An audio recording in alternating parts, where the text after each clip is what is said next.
Hello and happy Friday. It's Shondell here from Life Puzzle. How are you? I just wanted to pop in today. Do you feel judged is the question that I'm really asking, and or perhaps maybe you've been being a bit judgmental of other people. And this is an interesting topic that has come up in a number of coaching sessions over the course of this week, and I wanted to pop in and give you a couple of tips and a little bit of perspective around this, particularly if the judgment that you're experiencing from someone else or the judgment that you're doing to someone else is impacting how you feel and perhaps bringing up some of those negative emotions. And so I want to just quickly talk about, well, what is judgment? So from your perspective, potentially there might have been a situation, whether it's personally, professionally, an action was taken and somebody passed judgment or comment on it, and there may have been value judgments in terms of your choices to do that activity or that behavior, or it might have been a character judgment in terms of the way that someone made a comment which you took personally and it impacted your identity, etc. And so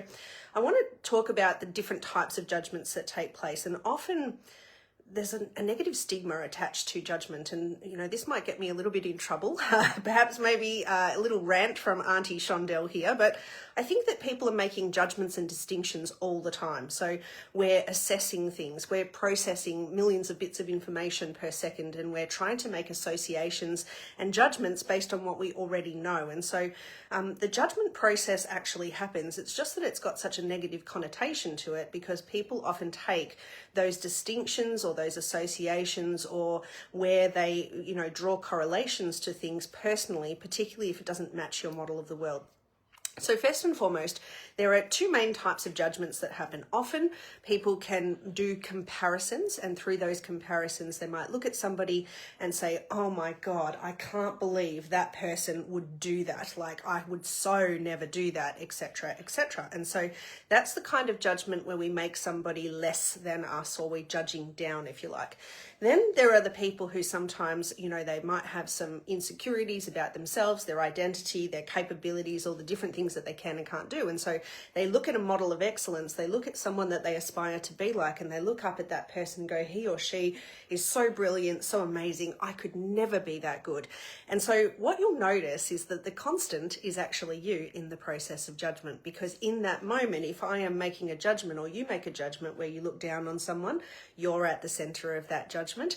And when we look up at somebody, then we are at the center of that judgment as well. And most importantly, what happens to us is a value judgment on ourselves. And so some of you have been following me for a little while, and you know that one of my favorite things to talk about is the fact that when we make a judgment outside and we point the finger, there are three fingers pointing back at us. Now, what has this got to do with you, and how can it actually help you? Well, I want to give a shout out to a good friend of mine, Jay. I was on the phone to him last night. We were talking about some interesting things that have been happening in our worlds, and he reminded me of another friend of ours who really challenged him. He used to get into a situation where he'd be really angry on the road. He was in a rush and someone cut him off, and it's kind of like, take stock for a second and consider what might that person have going on? Why are you in such a rush? Where are we going in such a hurry? Like, that person could be going to, the hospital to go and see someone, and they're in a really big hurry. So just relax. You don't know their story. And it got me thinking about the concept of judgments and how we can sometimes make really big mountains out of potential molehills, and we don't take a breath to actually make an assessment about what might be going on. So my tip for you today is get conscious of the judgments that you're doing, and not so much about the judgments to others and what it means, but look inside and go, what does that mean for me? Like, when I make that judgment, what does it mean about me, and what kind of impact does it have on me? Is it positive? Is it something that inspires you? Is it something that makes you feel good? And if the answer is no to that, then you're the person who's in charge of the judgment, and you have a choice around whether or not you want to continue that.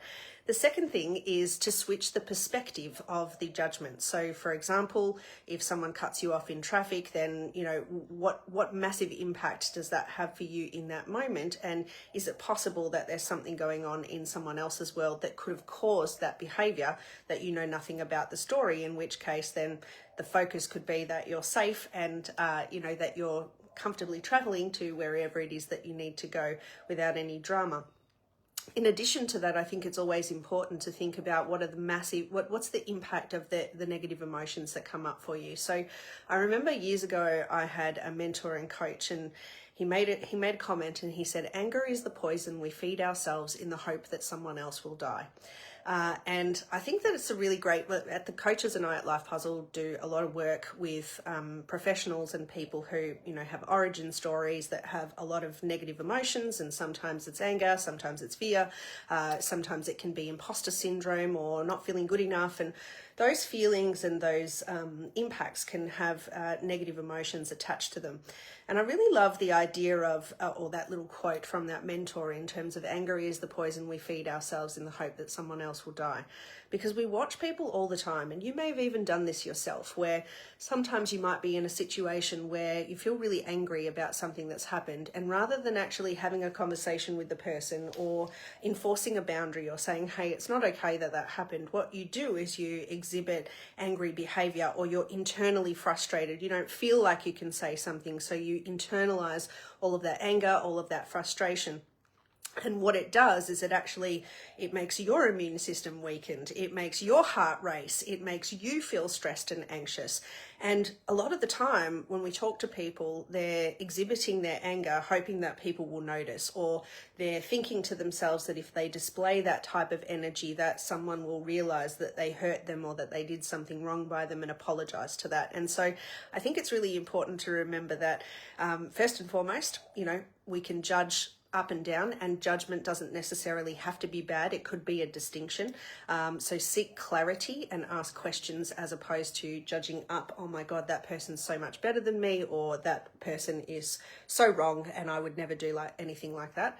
Switch the perspective. So when I make the judgment out there, I point the finger and there are 3 fingers pointing back at me. So how can I switch this perspective from the perspective of what is it that I'm perceiving? What's going on for me? What's the meaning that I'm associating with this, and how can I take action on that? And the third one is, remember that the longer you hold on to your negative emotions, it doesn't actually impact the people that you might be wanting to get the message through to. It's really just a signal for you to take action. And a lot of the time when people feel angry about something, it's usually because either a boundary has been crossed or there's a message that's coming through from the subconscious mind that says deal with this. And most of the time people don't actually step up and have the courage to have a conversation.